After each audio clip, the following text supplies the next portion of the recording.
ایک جانور کے اندر مختلف نیتیں کر کے افراد شریک ہو کر قربانی کرنا چاہیں، اس جانور کو ذبح کرنے کی اجازت ہے یا نہیں، یعنی دوسرے افراد کی قربانی ادا ہو جائے گی یا نہیں۔ مثال کے طور پر ایک بندہ قربانی کی نیت کرتا ہے جو صاحب نصاب ہے، گویا اس کی قربانی واجب ہوگی، اور ایسا بندہ جو صاحب نصاب نہیں ہے، اس کی قربانی واجب نہیں ہے، اس کی نفلی ہوگی، تو نفلی قربانی کر رہا ہے۔ ایک بندہ ولیمہ مسنونہ کی نیت کرتا ہے، ایک بندہ عقیقہ کی نیت کرتا ہے،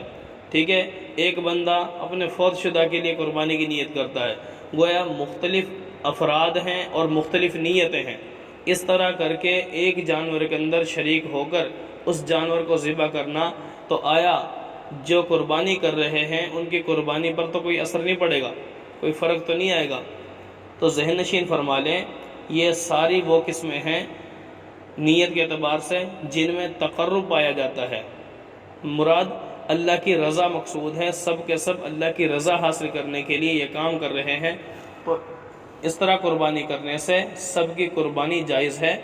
اور سب کی طرف سے قربانی ادا ہو جائے گی۔ جس کی نفلی ہے اس کی طرف سے نفلی ادا ہو جائے گی، جس کی واجب ہے اس کی واجب ادا ہو جائے گی، جس کی ولیمہ کی نیت ہے اس کی طرف سے ولیمہ کی ادا ہو جائے گی۔ بہرحال سب کی نیت درست ہے۔ وہ نیت کیا ہے؟ مراد اللہ کو راضی کرنا ہے، اللہ کی رضا ہے۔ ہاں اگر ان بندوں میں سے کسی بندے کی نیت خراب ہو گئی، یعنی گوشت کھانے کی نیت ہے، یا اس طرح ایک بندہ ان میں جو شامل ہو رہا ہے صرف گوشت کھانے کی نیت سے ہو رہا ہے، قربانی اور اللہ کی رضا اور اس عبادت کے لیے نہیں ہو رہا ہو، گوشت کھانے کی نیت ہے کہ بھئی سب افراد قربانی کر رہے ہیں، ٹھیک ہے، تو میں بھی کر لیتا ہوں گوشت کھانے کے لیے کہ بھئی گوشت میرے پاس آ جائے گا، چند دن گھر بیٹھ کے کھاؤں گا، گویا گوشت کھانے کی نیت ہے، رضا الہی نہیں ہے۔ تو اس طرح کرنے سے، ایسے افراد کو شامل کرنے سے دوسروں کی قربانی بھی ضائع ہو جائے گی۔ ایسے افراد کو شامل نہ کیا جائے،